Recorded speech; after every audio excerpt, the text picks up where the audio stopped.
Hey guys, what's up? It's iFlynn here, and welcome to episode 5 of my From Zero playthrough. In the last video, we left off on Venus, and we were just going through the notes to get to the boss Fossa while I was rambling on about how Warframe doesn't really feel like a co-op game anymore, and something else, but I forget exactly what it was that I was indeed talking about. So, yeah, we can go to Fossa now. Am I ready to fight this guy? I don't know, man. You know what? YOLO. So, this guy can drop the part blueprints for the Warframe known as Rhino. Rhino is a buffer, crowd controller, and also tank bundled in the one. Very, very strong Warframe. Very nice to have as a newer player, but I don't personally pick him up because I don't enjoy his playstyle. I think it's rather boring. If you like Rhino, that's awesome, but I'm a space ninja. I like going fast, and yep, you can use Rhino charge to go super fast as well, but you know what? Volt's also a big speedy boy, and I like playing as Volt, so that's fine.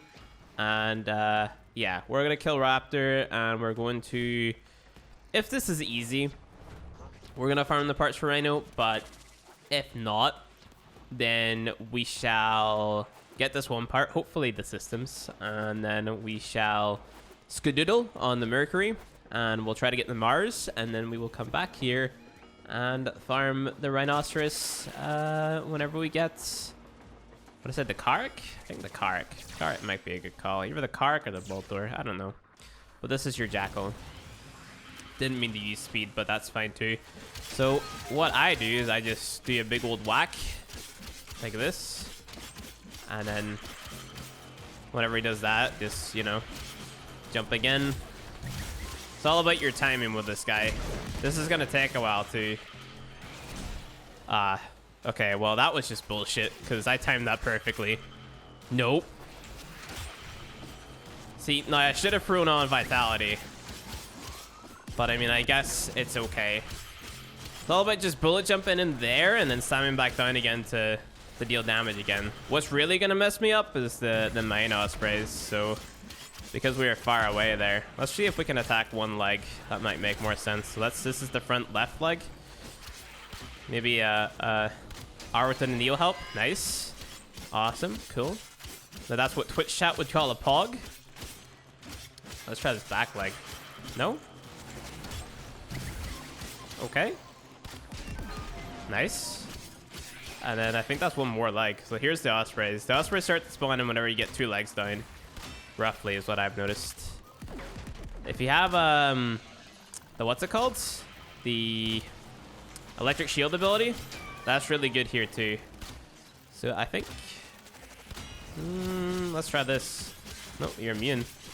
Why are you immune? Let's see. This is just a weird boss fight for newer players.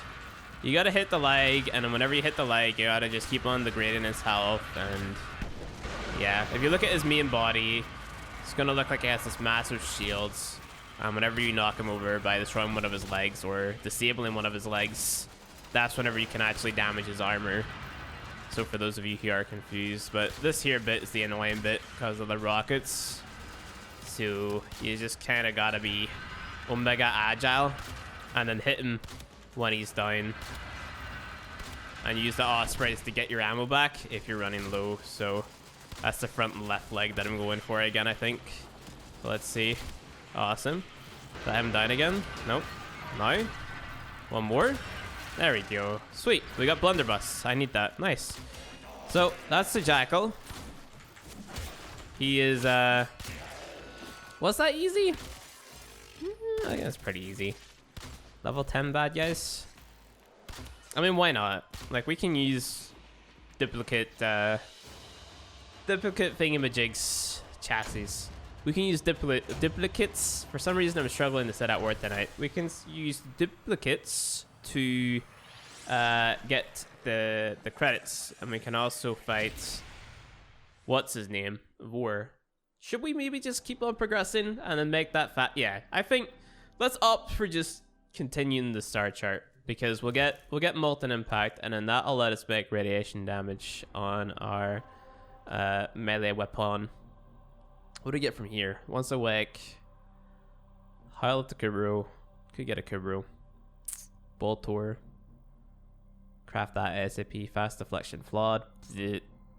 And Streamline. Streamline will be nice too. And that's it. Salvage. Cool, whatever. So this is gonna be... Who is this gonna be? Is it gonna be Excal? I forget who it is on this junction. Is it Mag? Hello? Oh, it's Vault. Look! I'm me! Or that's me! Or I'm him! I don't know. I am you! No. The heck? He has... Oh, I have Electric Shield too. Nope. You shouldn't have that yet. What? You're level 8. I'm level 9. I don't have that. What? You're a hacker. DE fix. Die, bad guy. Haha. Imposter dead. Oh my god, lol. Cool. So that's Volt dead. Well, me. I mean him. That guy's dead. Feels good, man. But yeah, that junction's pretty much a joke. It's when you get to Trinity. Trinity and Valkyr is when players start to struggle. Because they have, well, Trinity's got an instant 100% heal. Like, that just goes without saying. And that's on, what planet is that? That's leading on to Ceres. And then Valkyr's just got high base armor, so it's like, yeah. Mod for corrosive now, my dude. Or else it's goodbyes. So what do we gotta do to get on the Mars? We gotta complete once a week, defeat 150 Frontier Grenier enemies on Earth. I seen somebody taking the piss out of that in the comment section, by the way, so whoever you are, angry face. Collect 500 Rubido emissions and complete Susse on Mercury. Alright, so we gotta do the once a week quest. We press this X button, we press once a week, we press yes. Cool, we got an unread message in our inbox. That's not my inbox, there we go. Disturbing intel, An infested are running rampant on Mercury. Omega lol, I wonder who did that. Probably the bad guys. And we press this X. Once a week. Cool. Start the mission. And do the big continue. I don't really have anything super duper Warframe related to talk about in today's video. I did get this like really cool water thing. So it holds 8 liters of water. And you know those like water machines? I forget what it's called, but it's like a little tap where you pull the lever and it shoots the water into your cup. You put your cup below it and you pull it towards you, and then the water starts to come out of it. And you usually get it like in a workplace, like in an office or something. You know, it's got the big jug of water. Well, I got one of those to put in my fridge, and it holds 8 liters of water. And you know, I've never wanted to drink water more in my life because it's just like chilled water on demand, dude. It can also filter the water too, but I've read that, you know, that's a good and a bad thing. Really depends, but you know, yeah, it's been epic, dude. Like usually it's just like, oh yeah, I need a drink. So do I get tap water or do I get Coke? And that's like, well, you know, the Coke's in the fridge, so it's chilled, right? It's more refreshing. But now that the water's in the fridge, it's like, oh my god. And people are gonna be like, well, you know, Flynn, you could just get like a liter bottle of water and put that in the fridge. And what I would say to that is I have a habit of bringing that out, drinking a little bit off it, and then it's gonna be sitting beside me on my desk while I'm streaming, and then it's just gonna cool down, or not cool down, heat up, because it's been out of the fridge for so long. And it's just like, do I want to drink this anymore? But no, it's just like, you know, fresh water on demand, you know, kind of like Netflix. You know, you get the cool TV shows and movies on demand. Well, this is like fucking cooled water on demand, dude. Like that should be their marketing for that jug thing that I bought. It's pretty pointless on Amazon. I forget. It's like a water filter jug thing that holds 8 liters by Britannia or something like that. I forget. It's not an actual jug. It's like a big thing of water. Not a big thing of water, but it's a big container of water, okay? And yeah.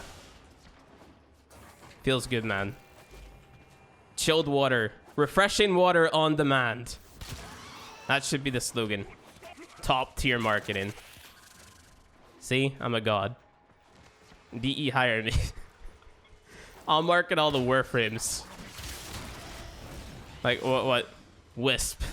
Massive fucking sunbeam on demand. I don't think they can use the F word in their marketing material, but, you know. Mr. Torrid can do it from Borderlands, so, I mean, why can't Warframe do it? You know, he's funny. explosions. Feels good, man. Valvin should just be like an explosion Warframe. Just be based around explosions, you know? That deal massive damage. Like, you should be able to use Bastille as a toggle ability to pick as many enemies up as possible, and then it slams them to the ground, kind of like Oberon's 4. And depending on how many enemies you have trapped within Bastille, will determine how much explosion damage it deals or blast damage it deals whenever it hits the ground in a large radius. You know? Kind of like a scaling nuking Bastille. How about that one? And it's like, it scales the same way Equinox's 4 does. So 75% of the enemy's total HP. There you go. Robin Bastille rework.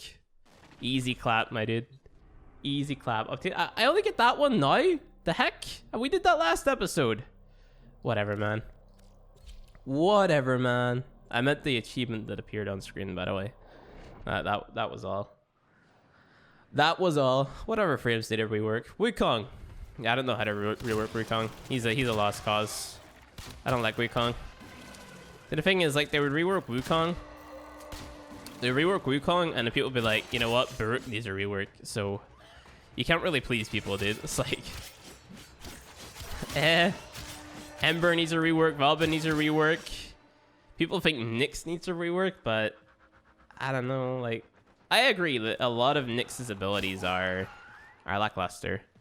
They still are, even after the changes. I've seen some people saying that they're good, but like, if you're playing Nyx the way she's supposed to be played, you're just gonna be spamming max range, max duration, chaos with Chaos Spear.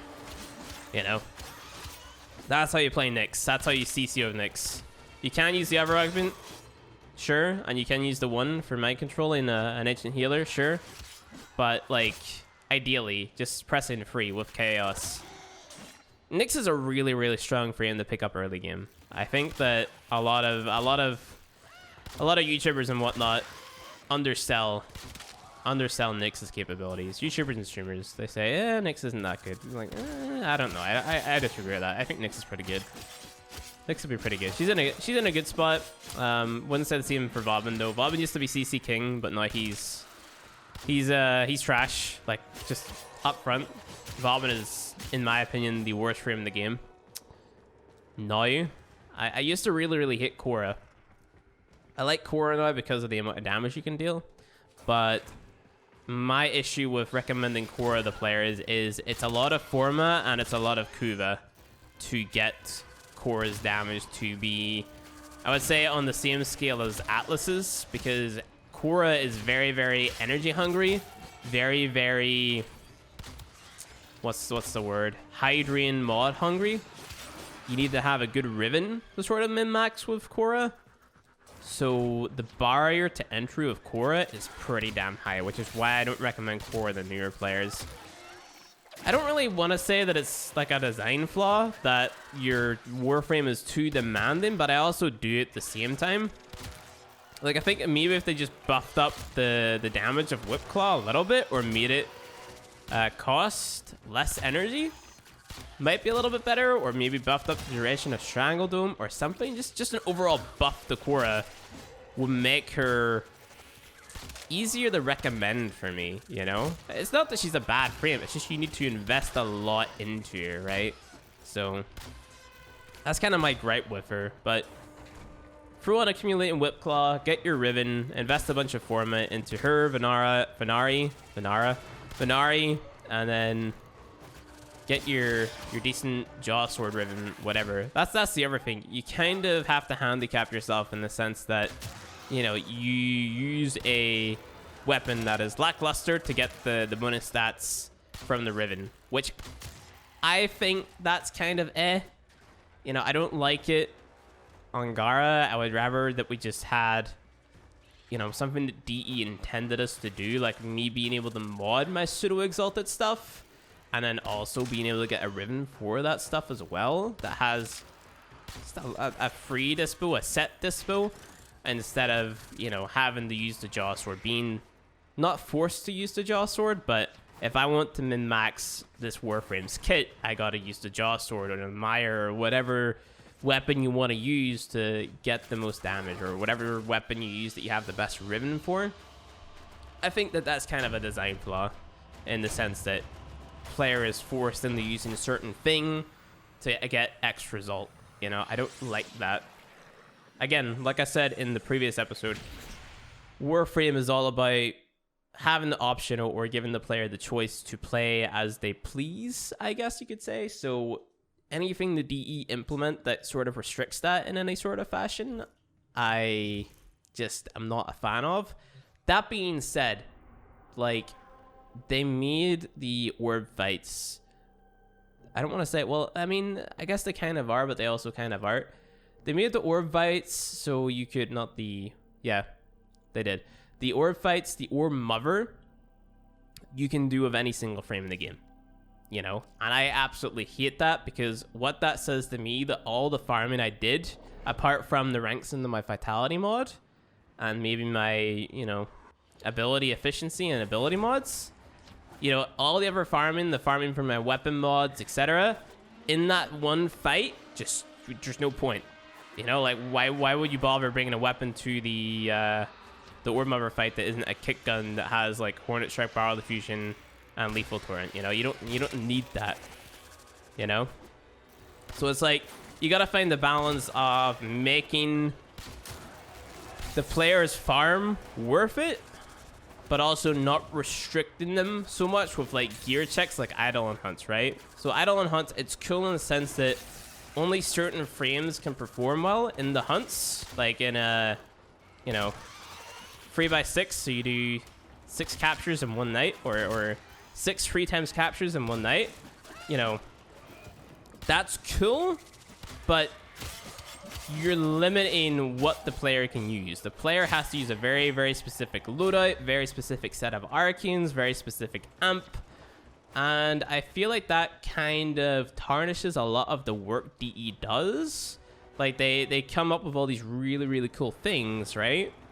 But, like, what's the point in exploring all of these really, really cool things if this thing over here is necessary to get X result from X game mode, right? Which players need to do to get focus efficiently, or their arcanes efficiently, or whatever. So there's a few ways you can look at that. Like, either give the player more options to get that focus or get more arcanes, or just change up how, you know, players can fight the Eidolon, you know? Like, I don't know.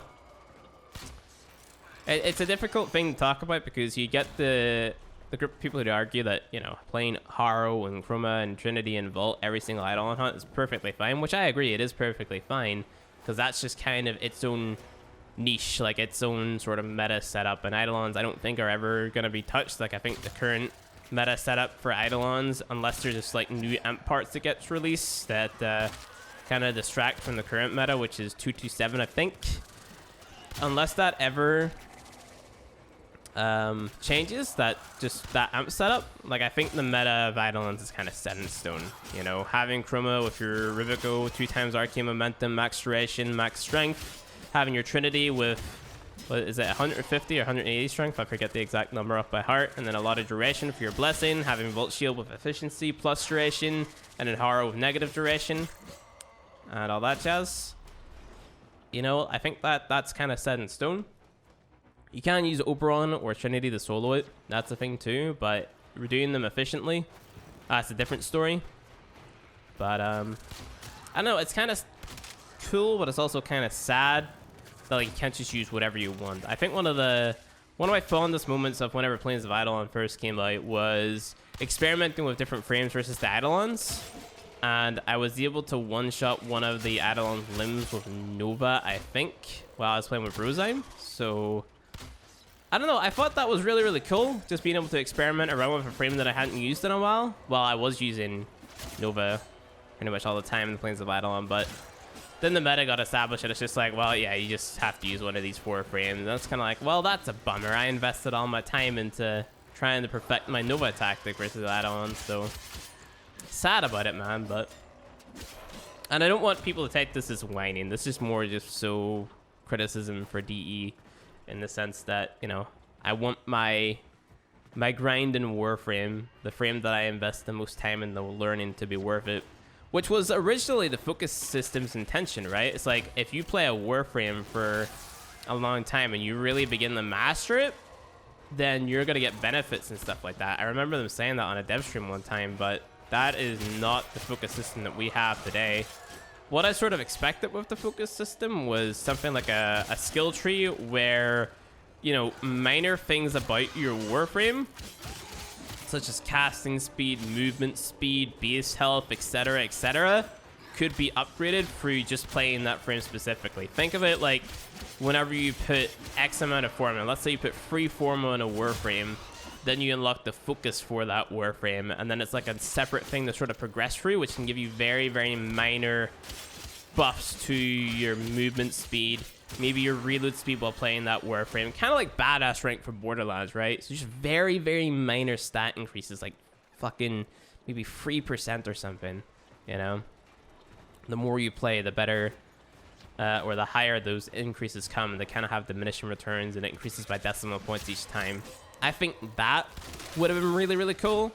Or maybe even something like, I don't know, like with M Prime on Nova, you could make it expand faster by like a fucking 5% or something. Something like different like that would have been really, really cool. So I was disappointed whenever Focus came out. Don't get me wrong, the Focus system that we have right now is really, really cool. But it's not what I expected whenever they first introduced it. It's a good and a bad thing, you know? It puts a lot more questions into the game that, and it's even kind of a spoiler in a sense.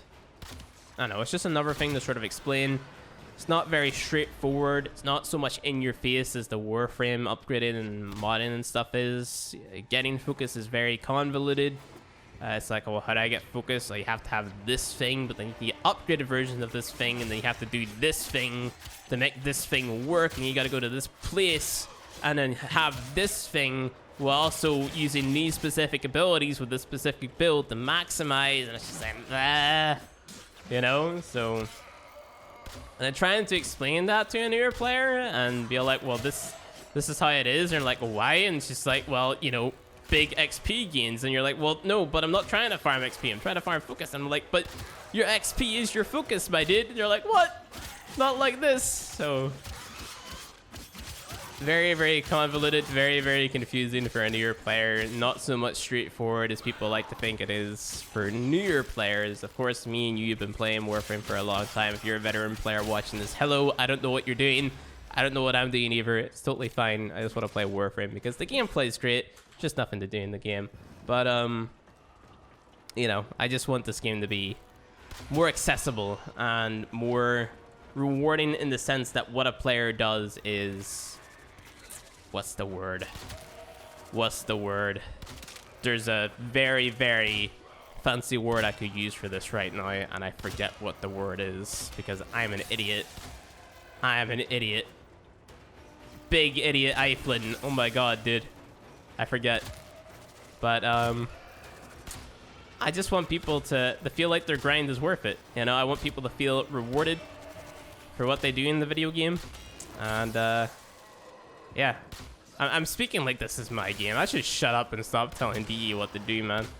Like, this type of video is going to get them into more trouble than it is going to help them. It's going to be like people are just going to have a negative attitude towards the game.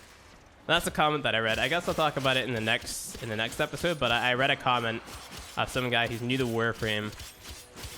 And it's like, new to Warframe, but every single YouTuber is complaining right now. It's like, it's hard to get excited to play this game when everybody I follow who plays the game is currently complaining about it and saying that they're burnt out about it. And I'm just like, well, you kind of have to talk about it to get something done about it. That's the Once a Week quest done, by the way.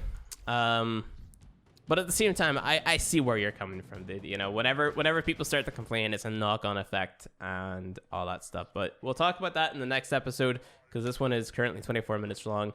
Appreciate you guys hanging out in this video. If you guys enjoyed it, go ahead, hit that like button below. And if you disliked it, hit dislike. If you dislike it, that makes me very, very sad. But if you want to see more Warframe content from me, hit subscribe, and I'll see you guys in the next video.